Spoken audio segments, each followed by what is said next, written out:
Online सुद्धा नक्की सामने पाहत असतील starcricket.in च्या माध्यमातून, त्या सर्व ऑनलाईन बसलेल्या आमच्या मायबाप रसिकांचा सुद्धा मी नक्कीच हार्दिक हार्दिक स्वागत करतो आणि मनपूर्वक आभार सुद्धा व्यक्त करतो मित्रांनो. कारण या आगोटीच्या दिवसामध्ये प्रत्येकाचा शेड्यूल बिझी असतो आणि त्यातूनच त्यांनी वेळात वेळ काढून नक्कीच हे जे सामने पाहत बसले असतील त्या सर्व हौशी रसिकांचा मी मुश्ताक व्यक्तिशः आणि नक्कीच आयोजकांच्या वतीने सहर्ष स्वागत करीत आहे.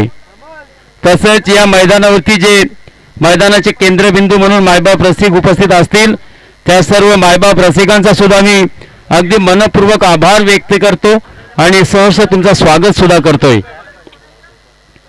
मागील सामन्यामध्ये सुद्धा मी पाहिला होता मित्रांनो, रोहित 11 ह्या संघाने नक्कीच विजयी मिळवला होता, परंतु त्यात महत्वाची भूमिका पडद्यामागचा हिरो होता तो म्हणजे नितेश धारवे.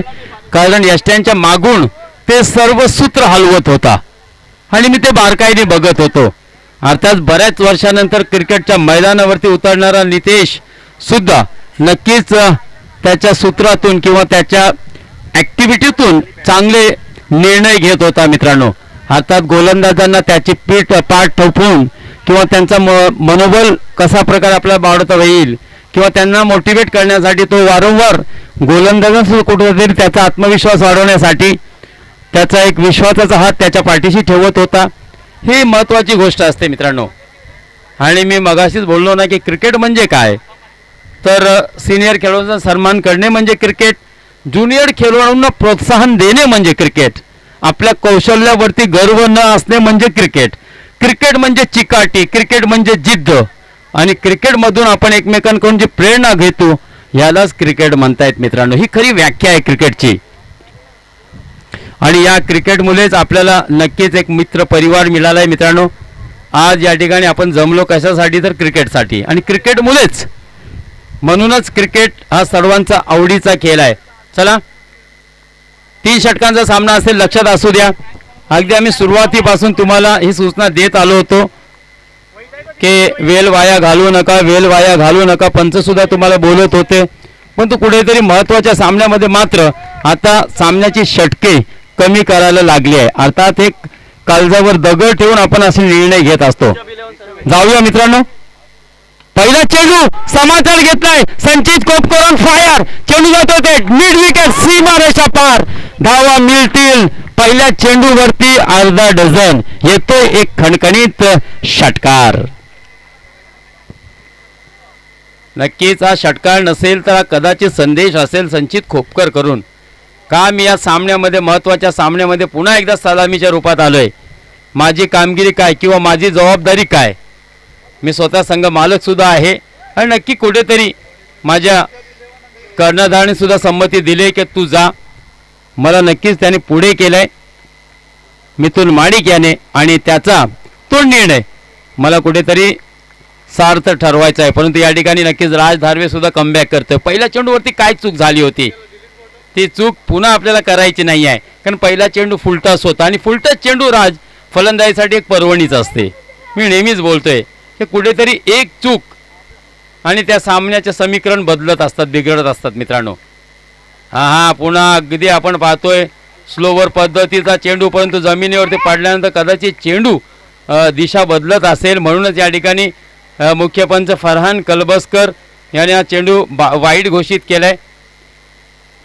अशा तऱ्हेने 1 धावेने आणखीन धावसंख्या पुढे सरकते, ती म्हणजे 7 या धावसंख्येवर. पुन्हा राज आपल्या बॉलिंग मार्कवरून सुरुवात घेतोय. उजव्या हाताने गोलंदाजी करणारा एक वेगवान गोलंदाज पंचांच्या उजवीकडून गोलंदाजी करतोय. इथे मात्र स्लोअर पद्धतीचा चेंडू, अगदी शेवटपर्यंत चेंडूवरची नजर कायम ठेवली होती संचित याने. कारण वारंवार आपण पाहतोय गोलंदाजीमध्ये काहीतरी बदल नक्कीच आतापर्यंत आपल्याला पाहायला मिळाले आहे आणि त्या गोलंदाजीची ते रीड करतोय, अभ्यास करतोय संचित. सुरेख फलंदाजी या सामन्यामध्ये संचित खोपकरकडून सुद्धा आपल्याला पाहायला मिळते. 1 धावेची भर धावसंख्येत पडते मित्रांनो. या एकेरी धावेने धावसंख्या पुढे जाते 8 या धावसंख्येवर. वारंवार क्षेत्ररक्षणमध्ये सुद्धा बदल होताना आपण पाहतोय, परंतु जास्ती वेळ घेऊ नका ही विनंतीच असेल. आपणच आयोजक आहात, आपणच यजमान आहात. हा इथे चांगला फटका, सुरेख फटका, वन बाउंड चेंडू जातोय ते लॉंग ऑन, सीमा रेषा पार. धावा मिळतील यावेळीच 4-4-4 चौकार. एकूण या चौकाराने वाढती धावसंख्या 2 अंकामध्ये प्रवेश करते. धावसंख्या पोहोचते मित्रांनो 12च्या घरात. बिनबाद 12. 3 षटकांचा सामना असेल आणि या 3 षटकांमध्ये नक्की जास्तीत जास्त धावा कराव्या लागतील. पहिला सामना सुद्धा आपण दिवसातील पहिला सामना मित्रांनो या दोन्ही संघामध्ये झाला होता. RK बारशिव विपक्ष DK प्रतिष्ठान, रोहन यादव. आणि आपण पाहतोय मित्रांनो या ठिकाणी DK प्रतिष्ठान संचित खोपकरचा संघ आहे. आता संघ मालक सुद्धा खेळपट्टीवरच आहे. चांगला कमबॅक या ठिकाणी पाहायला मिळतोय मित्रांनो. आणि नक्कीच राज एक चांगला गोलंदाज आहे मित्रांनो. बऱ्याच वेळेला आपण राजला 1 किंवा 2 धावा किंवा मेडन ओव्हर सुद्धा टाकताना पाहिलंय. हा पुन्हा एकदा स्लोवर पद्धतीचा चेंडू, लांबून खेळण्याचा थोडासा प्रयत्न होता, परंतु नक्कीच चेंडू निर्धाव. आता या षटकामध्ये भावेश मला वाटतं एकूण 3 चेंडू निर्धाव सुद्धा आलेत है ना. एकूण धावसंख्या स्थिर आहे. 12 धावा बिनबाद. 3 षटकांचा सामना.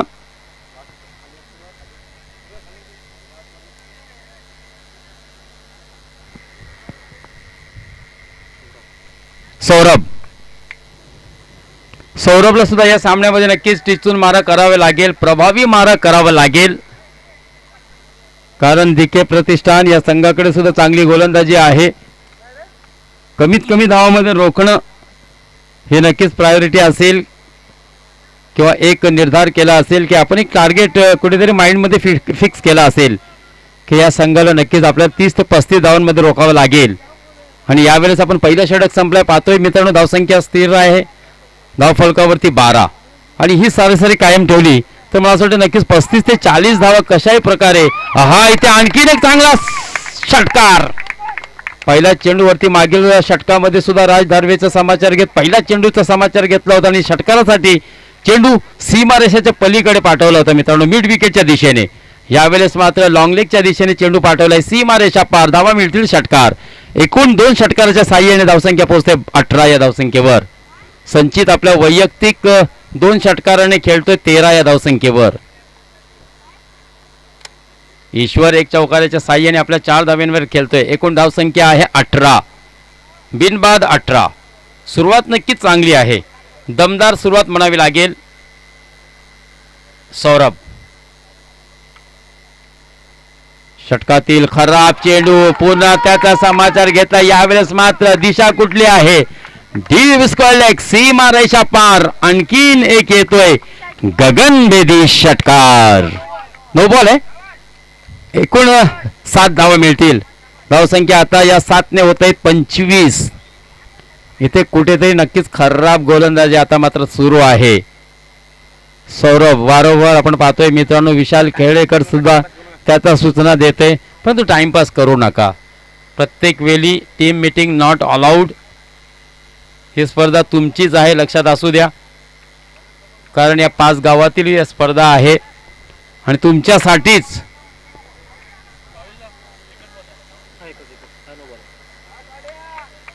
एक प्रयत्न केलेत मित्रांनो या सर्व 5 गावातील ग्रामस्थांनी.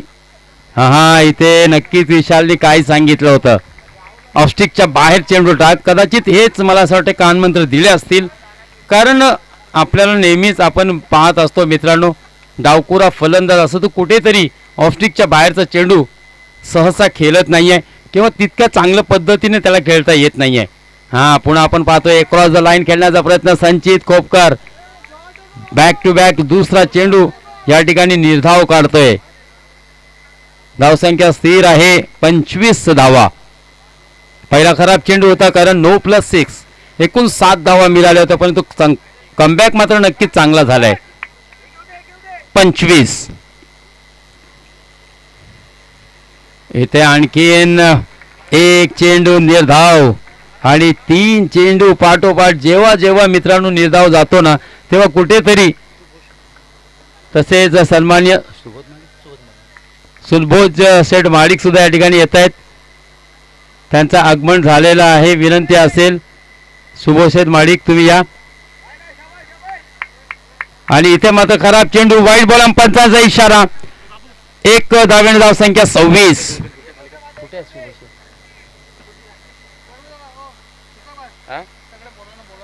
चला बाकी सर्व खेळाडूंना विनंती असेल आपण आता व्यासपीठाकडे या, अतिथी कक्षामध्ये या मित्रांनो. आजचे प्रमुख अतिथी सुभोषेठ माडिक, जिल्हा परिषदचे माजी सदस्य आणि आमचे परम मित्र मित्रांनो, ज्याने या स्पर्धेसाठी 10,000 रुपयाची भरघोस देणगी दिलेली आहे. नक्कीच मंडळ तुमचा सर आभारी आहे, सतशा ऋणी असेल. अशीच कृपादृष्टी नेहमी असावी. इथे मात्र नक्कीच सौरभ चांगला कमबॅक करतोय, कारण आपण पाहतोय या षटकामध्ये सौरभ याने अजूनपर्यंत एकूण 15 धावा दिल्या. 2 चेंडू खराब टाकल्यानंतर मात्र कुठेतरी चांगला कमबॅक सुद्धा म्हणावा लागेल, कारण पहिल्या 2 चेंडूमध्ये 13 धावा आल्या होत्या.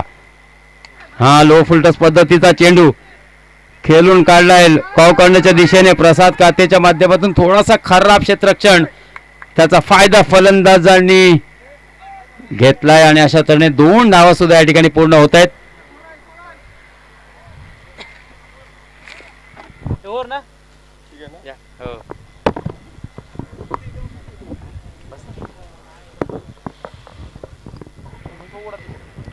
नक्कीच या ठिकाणी मित्रांनो आपण सर्वांचे आवडते आणि लाडके सुभोषेठ माडिक सुद्धा या ठिकाणी उपस्थित आहेत. अर्थात माजी जिल्हा परिषदचे सदस्य आणि कार्यसम्राट व्यक्ती आहे मित्रांनो. नक्कीच सुभोषेठ तुमचा यथोचित स्वागत सुद्धा या ठिकाणी केला जाईल. तुलसीदास बेलोसे उर्फ दादा यांच्या शुभ हस्ते एक मायेची उबदार प्रेमाचा प्रतीक शॉल आणि एक पुष्प देऊन आम्ही या ठिकाणी नक्कीच तुमचा यथोचित स्वागत करणार आहोत. सर्वांनी जोरदार टाळ्या वाजवा मित्रांनो, विनंती असेल. टाळ्यांच्या गजरामध्ये या ठिकाणी नक्कीच आपल्याला सुभोष शेठ यांचा यथोचित स्वागत करायचं आहे. धन्यवाद तुलसीदासजी, धन्यवाद सुभोष शेठ. धावसंख्या आहे 29. ज्या खेळाने तुम्हा आम्हाला वेळ लावलाय तो खेळ म्हणजे क्रिकेट मित्रांनो. तसेच या ठिकाणी अश्विन माडिक यांचा स्वागत करण्यासाठी मी संजय खोपकर यांना विनंती करेन. संजय या, तुम्हाला सुद्धा विनंती असेल. संघ मालक सुद्धा होता संजय मित्रांनो, अगदी रिषभ 11 या संघाचा, परंतु अनफॉर्च्युनेटली त्यांचा संघ उपांत्य फेरीमध्ये पोहोचू शकलेला नाही आहे. अश्विन माडिक यांचा अतिथी स्वागत या ठिकाणी केला जातोय आणि स्वागत अश्विन तुमचा सुद्धा होतोय षटकाराने. खरंच चांगली फलंदाजी, कारण संचितच्या बॅटमधून हा 3रा षटकार होतोय आणि धावसंख्या या षटकाराने पोहोचते 36 ह्या धावसंख्येवर. चौकार आलाय, एकूण 4 षटकारांची नोंद केली. 26 धावांवर खेळतोय मित्रांनो संचित खोपकर.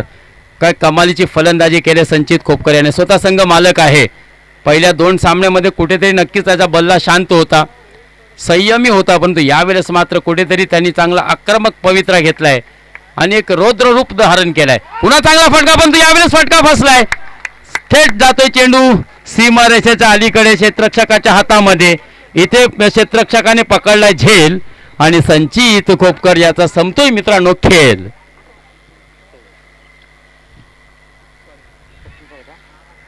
छत्तीस या धावसंख्येवरती पहिला फलंदाज बाद होतोय. सेमीफायनलचा पहिला सामना, पहिली लढत DK प्रतिष्ठान विपक्ष RK बारशिव या 2 बलाढ्य संघामध्ये खेळला जातोय. नक्की चांगली फलंदाजी झाली मित्रांनो. एकूण 24 धावांचा योगदान दिलाय संचित खोपकर याने. आणि नक्कीच कुठेतरी आज जुने दिवस संचितला सुद्धा आठवत असतील. महत्त्वाच्या सामन्यामध्ये त्याचा बॅट तळपलेली आहे मित्रांनो.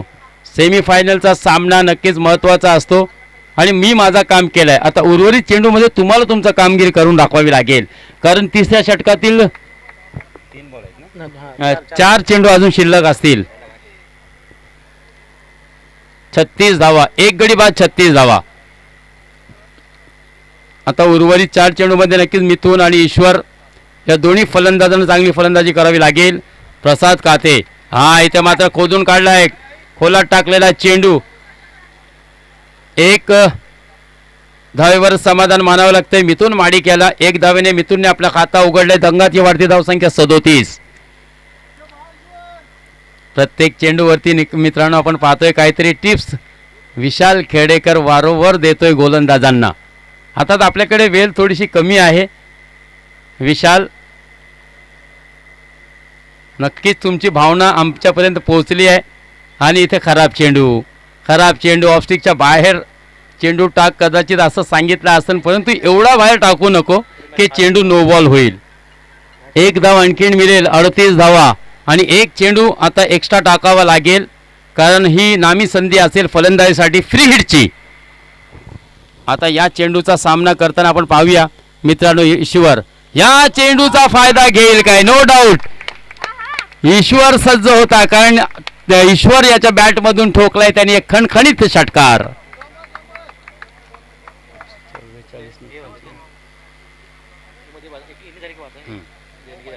आणि या षटकाराने मित्रांनो वाढती धावसंख्या 44. 44 फॉर लॉस ऑफ 1 विकेट. 2 चेंडूची अजून सांगता व्हायची आहे. 4 चेंडू हाताळून झालेले आहेत. 2 चेंडू शिल्लक आहेत. या उर्वरित 2 चेंडूमध्ये 50 धावेपर्यंत DK प्रतिष्ठान हा संघ मजल मारेल का?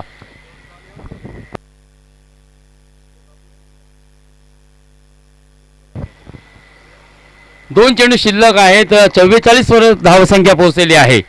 प्रसाद सज्ज होतोय मित्रांनो ईश्वरला चेंडू टाकण्यासाठी. 4 ते 5 पावलांचा रनअप. स्लोअर पद्धतीचा चेंडू. हा चेंडू आपण पाहतोय पुन्हा खराब. पंचांनी नक्कीच पंच आमच्याकडे वळलेत, अर्थात त्यांचा इशारा येतोय. नियम क्रमांक 22 वाईट बॉल. 45 धावा. 2 चेंडू अजूनही शिल्लक आहे. हा नक्कीच लांबडा षटक होतोय मित्रांनो, कारण या षटकामध्ये 22 आतापर्यंत मला असं वाटतं 3 एक्स्ट्रा चेंडू आहे ना टाकावे लागतील. एकूण 9 चेंडूंची हा षटक असेल. हा पुन्हा चांगला फटका हवेत. चेंडू गिरक्या घेतोय, परंतु या ठिकाणी एक सोपसा झेल विसवलाय आहे क्षेत्ररक्षकाच्या हातामध्ये. आणि इथे मात्र ईश्वरचा सुद्धा संपतोय खेळ. 45 या धावसंख्येवरती दुसरा फलंदाज DK प्रतिष्ठान या संघाचा बाद झालाय. आणि आता तिसऱ्या षटकातील अर्थात इनिंगमधील हा शेवटचा चेंडू असेल. शेवटचा चेंडू नेहमीच खूप निर्णायक असतो मित्रांनो, कारण शेवटच्या चेंडूवरती येणारे जे धाव असतात. हा फास्ट घ्या विशाल, विनंती असेल. प्रत्येक चेंडूवर येऊ नको. नक्कीच तुझे भावना आम्ही समजतो, पण तो आपल्याकडे वेळ कमी आहे. सन्माननीय अमितजी खेडेकर सुद्धा या ठिकाणी येत आहेत. त्यांचं सुद्धा नक्कीच पुन्हा एकदा सहर्ष स्वागत. अर्थात सकाळी उद्घाटनच्या सोहळ्यासाठी सुद्धा विजयजी शिंदे यांच्या समवेत अमितजी खेडेकर हे उपस्थित होते. हा पुन्हा सुरेख फटका. Aniket Chalke on fire. मेरी एंट्री लेट है लेकिन सबसे ग्रेट है. शेवट गोड केलंय. अंत भला तो सब भला. आणि या षटकारामुळेच आपण पाहतोय 50च्या पलीकडे धावसंख्या पोहोचल्या, अर्थात 51 धावा. 3 षटकामध्ये आता RK बार्शी या संघासमोर मोठं आव्हान असेल राज धारवे, कारण आता तुम्हाला हा सामना जिंकण्यासाठी 52 धावा कराव्या लागतील. एकूण मित्रांनो या सामन्याबद्दल किंवा बॅटिंग कार्डवरती आपण नजर फिरवली तर आपल्याला दिसून येतोय संचित खोपकर याने 26 धावा केल्या होत्या. ईश्वर याने बाद होऊन 12 धावाचा योगदान दिला होता, परंतु अनिकेत चाळके याने शेवटचा चेंडूचा समाचार घेतलाय आणि एक खणखणीत षटकार आपल्या बॅटमधून काढलाय. आणि माझे शब्द सुद्धा संपले नव्हते की शेवटचा हा चेंडू खूप निर्णायक असतो. त्या चेंडू कशामुळे निर्णायक असतो तर अशा षटकारामुळे निर्णायक ठरतो मित्रांनो, कारण या षटकारामुळेच धावसंख्या सुद्धा आता 50च्या पलीकडे गेले. 51 या धावसंख्येवर 52 धावांचा उद्दिष्ट असेल. 18 चेंडू आणि 52 धावा. पुन्हा चांगली फलंदाजी करावी लागेल राज धारवे, प्रसाद काते आणि विशाल खेडेकर याला. चला आता विनंती असेल रोहित 11 आणि परी 11. अर्थात एक संघ आहे मित्रांनो रोहित चाचे पुरस्कृत सुशांत खेडेकर संघाचा संघनायक या ठिकाणी उपस्थित आहे. परी 11 हा संघ नक्कीच मित्रांनो आपण सर्वांचे लाडके सन्माननीय अमितजी खेडेकर यांचा पुरस्कृत हा संघ आहे आणि हा संघाचा कर्णधार आहे विकास खेडेकर. विकासला सुद्धा विनंती असेल, विकास व्यासपीठासमोर ये किंवा अतिथी कक्षासमोर ये. मी सन्माननीय शुभोर शेठ माडिक यांना विनंती करतो, माजी जिल्हा परिषद सदस्य, टॉस करून घ्या. सेकंड सेमीफायनलचा नाणेफेकीचा कौल टॉस केला जातोय मित्रांनो. अंतिम टॉस केला जातोय व्यासपीठावरती.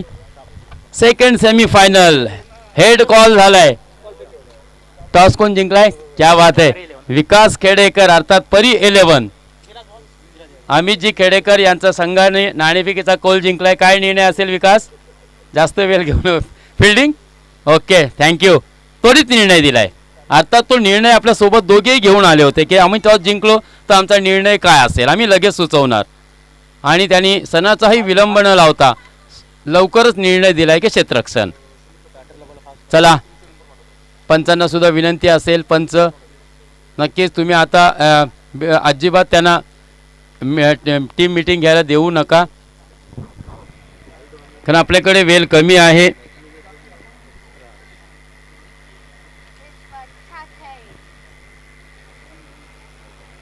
ईश्वर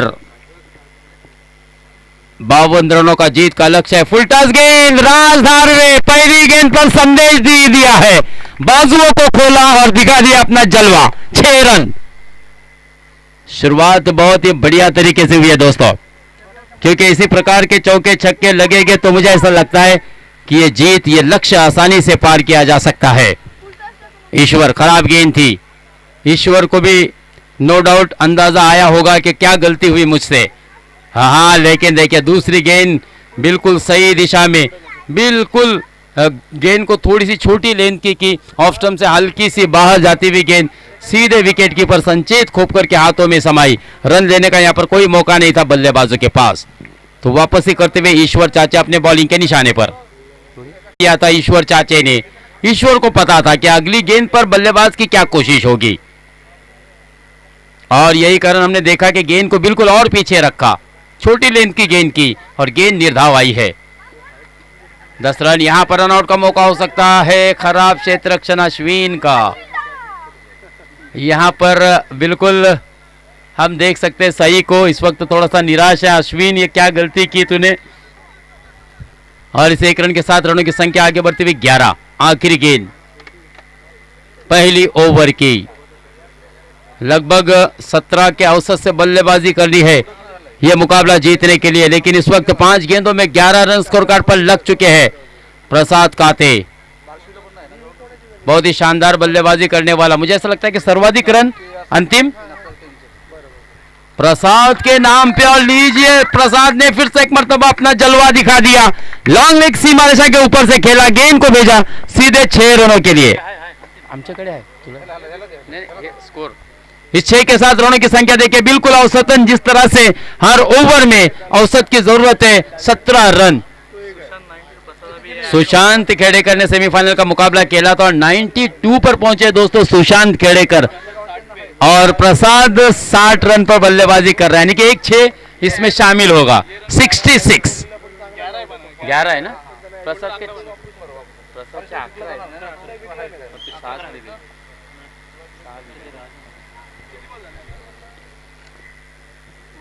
और पहली ओवर की समाप्ति 17 रन.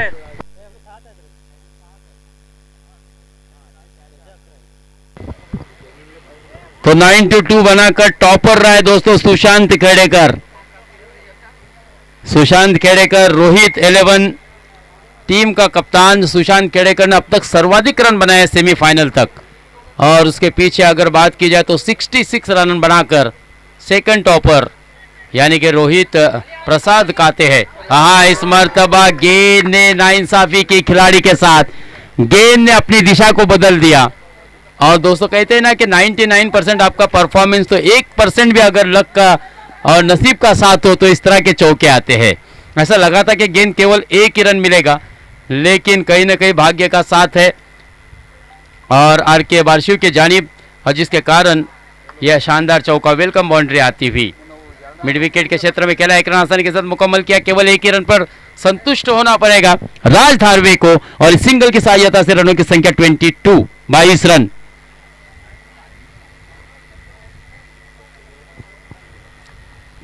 जीत के लिए 30 रनों की मजीद दरकार है। 10 गेंदे 30 रन हवाई फायर करना चाहते थे।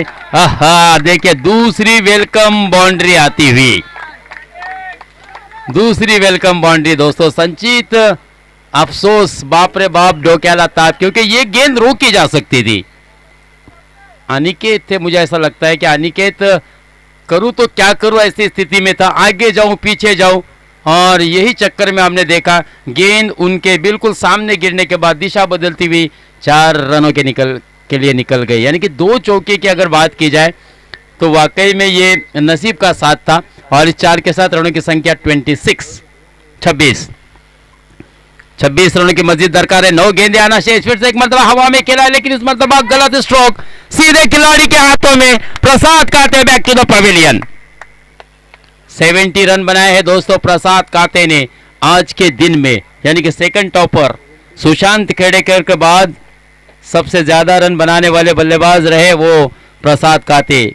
क्योंकि हमने देखा था निखिल ने भी बहुत ही शानदार बल्लेबाजी की थी, 65 रन बनाए थे, और सेमीफाइनल के पहले मुकाबले तक निखिल दारवे सबसे आगे थे। लेकिन दोस्तों फिर निखिल दारवे की टीम इस प्रतियोगिता से बाहर गई। सौरभ है ना, सौरभ न्यू कमर सौरभ, जबकि अभी भी जीत के लिए 26 रनों की आवश्यकता है। 8 गेंदे 26 रन। मुकाबला बिल्कुल बराबरी का है, क्योंकि ये मुकाबला दोस्तों दिल की धड़कनें बढ़ाने वाला मुकाबला है। राज धारवे और सौरभ की जोड़ी जब तक मैदान पर रहेगी, और इसके बाद अगर बात की जाए तो विशाल खेड़ेकर को भी बल्लेबाजी के लिए दोस्तों बीच मैदान पर जाना है। तो ये टॉप ऑर्डर जो बल्लेबाज है, इनसे उम्मीद की जा सकती है कि ये मैच का नतीजा बिल्कुल अपने तरफ ला सकते हैं। इतनी ताकत, इतनी सलाहियत इन खिलाड़ियों में है। फिर से एक मर्तबा मिथुन की अच्छी गेंद। सौरभ वेललेफ करना चाहते थे, लेकिन यह सही समय नहीं था, ये योग्य समय नहीं है। ऐसे समय में आपको अब गेंदों को खेलना बहुत ही जरूरी है, क्योंकि जितनी गेंदें निर्धाव जाएगी, डॉट जाएगी, उसका परिणाम और उसका खमियाजा टीम को भुगतना पड़ेगा। और देखिए एक के बाद एक 2 गेंदे डॉट, अब 6 गेंदे और जीत के लिए 26 रनों की आवश्यकता। तो इस प्रीमियर लीग के लिए दोस्तों हर बार जब हम मॅच रखते हैं तो काही ना काही एक हेल्पिंग हँड, एक उदार मनाच्या व्यक्तीची गरज असते मित्रांनो। या स्पर्धेसाठी सुद्धा आपण पाहतोय सन्माननीय सुबोध शेठ माडिक यांच्याकडून रोख रक्कम भरघोस देणगी 10,000 रुपयात देण्यात आलेली आहे। नक्कीच मंडळ त्यांचा आभारी आहे। सतशा रुबी सुद्धा आहे। तसेच सचिन मामुणकर याचकडून सुद्धा 500 रुपये। चला सामन्याला फास्ट करा। संजयजी माडिक यांच्याकडून सुद्धा 1,000 रुपये आणि सन्माननीय विजयजी शिंदे यांच्याकडून सुद्धा रोख रक्कम 5,000 रुपये भरघोस देणगीच्या रूपाने या ठिकाणी लाभलेली आहे। नक्कीच मी या सर्व दानशूर व्यक्तींचा, उदार मनांच्या व्यक्तींचा पुन्हा एकदा मनपूर्वक आभार सुद्धा व्यक्त करतोय। गेंदबाज है सिद्धेश ने सबसे ज्यादा विकेट लिया, अंतिम 6 विकेट सिद्धेश के नाम पर है। यानी कि सर्वाधिक विकेट लेने का रिकॉर्ड अब तक अगर कोई गेंदबाज के ऊपर है तो वो नाम है सिद्धेश। और इस मुकाबले में 6 गेंदे और 26 रन रोकने हैं। चला सामने फास्ट करा। 6 गेंदे 26 रन। राज पहली गेंद, हाँ इस मरतबा स्वीपर कवर की दिशा में खेला है। गेंद ट्रैवल कर रही है, 1 बाउंस 2 बाउंस, गेंद को रोका जरूर है डांडा के खिलाड़ी ने, लेकिन इस बीच 2 रन आसानी के साथ मुकम्मल किए राज ने। बची हुई 5 गेंदे, जीत के लिए 24 रनों की आवश्यकता। तुमच्याकडे जर आत्मविश्वास आणि जिद्द असेल तर या जगात काहीही अशक्य असं काही नाही मित्रांनो। आणि नक्कीच आपल्याला आत्मविश्वास वाढवावा लागेल। 5 चेंडू, जीत के लिए 24 रनों की आवश्यकता। लेकिन यहां पर बहुत ही बड़ा विकेट हासिल कर लिया है। अब मुझे ऐसा लगता है कि अब 4 गेंदे और 24 रन, ये लक्ष्य दोस्तों डीके प्रतिष्ठान के लिए बहुत ही असंभव ऐसा नजर आएगा। विशाल खेड़ेकर से उम्मीद तो कर सकते हैं, और ऐसी कठिन स्थिति में जेव्हा जेव्हा परिस्थिती गंभीर तेव्हा तेव्हा विशाल खेडेकर आपल्या संघासाठी खंबीर असतो.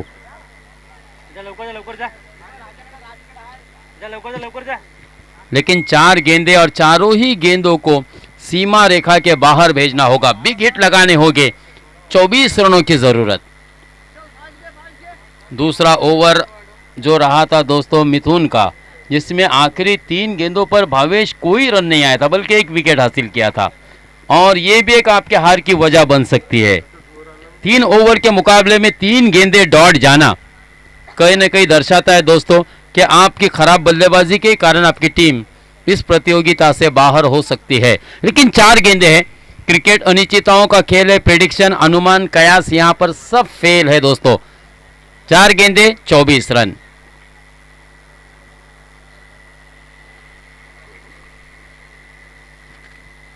सरवा के मैदान पर आखिरी गेंद पर छक्का लगाकर जीत दिलाने वाला ये वही बल्लेबाज है. लेकिन मुझे ऐसा लगता है कि विशाल खेड़ेकर भी बैक टू द पवेलियन. लेकिन अब तो छक्कों की जरूरत थी, इसलिए विशाल को पता था कि मुझे सिंगल डबल से तो बात नहीं बनेगी. चलो फास्ट करिए. फास्ट करा विनंती असेल. अब 3 गेंदे और 24 रन. अब केवल औपचारिकता ही बची है क्योंकि सिद्धेश 2 विकेट के साथ अपने 8 विकेट मुकम्मल करने में कामयाब रहा दोस्तों. टूर्नामेंट से पहले अंतिम सोचा भी नहीं होगा किसी ने कि सिद्धेश जैसा बाजी मारेगा. लेकिन देखिए अब तक सर्वाधिक विकेट लेने का विक्रम किसके नाम पर है तो वो गेंदबाज है सिद्धेश. डीके प्रतिष्ठान का खिलाड़ी गेंदबाज सिद्धेश. 8 विकेट. आहा, यहां पर गेंद निर्धाव. अब केवल 2 गेंदे 24 रन. अब सिर्फ इस मैच की फॉर्मेलिटीज ही बची है. इसके बाद सेकंड सेमीफाइनल का मुकाबला, बहुत ही तगड़ा मुकाबला, हाई वोल्टेज ड्रामा. एक खराब गेंद, क्योंकि इसके बाद वाला मुकाबला बहुत ही रोमांचक होने वाला है दोस्तों. सबों को बेसब्री से जिस मुकाबले का इंतजार रहा वो मुकाबला होने वाला है रोहित 11 और परी 11 के दरमियान.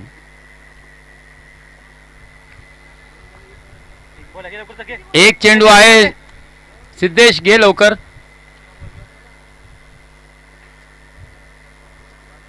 पहले क्षेत्ररक्षण विकास खेड़ेकर की टीम यानी कि परी 11 टीम ऑनर संघ मालक अमित जी खेड़ेकर सुद्धा या ठिकाणी उपस्थित आहेत आणि त्यांच्या उपस्थितीमध्येच सेमीफायनलची दुसरी लढत मित्रांनो या ठिकाणी त्यांचा संघ खेळणार आहे.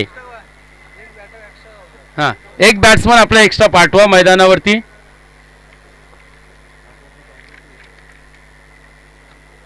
रोहित 11 या संघाचे कर्णधार सुशांत खेडेकरला माझी विनंती असेल की आपला एक आणखीन फलंदाज आपण खेळपट्टीवर पाठवा जेणेकरून वेळ वाया जाणार नाही याची थोडीशी आपण खबरदारी घ्या.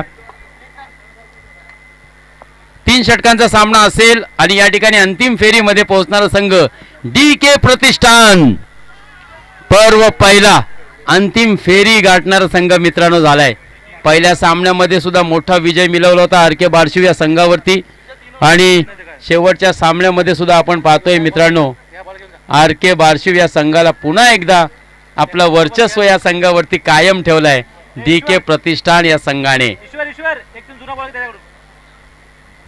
सई सुद्धा खूप खुश आहे कारण त्याचा संघ अंतिम फेरीमध्ये पोहोचलाय आणि मानाची स्पर्धा आहे मित्रांनो. आपण सकाळपासून बोलत आलोय की एक जेव्हा प्रीमियर लीग आपल्या विभागातली असते सर्व खेळाडू आपलेच असतात.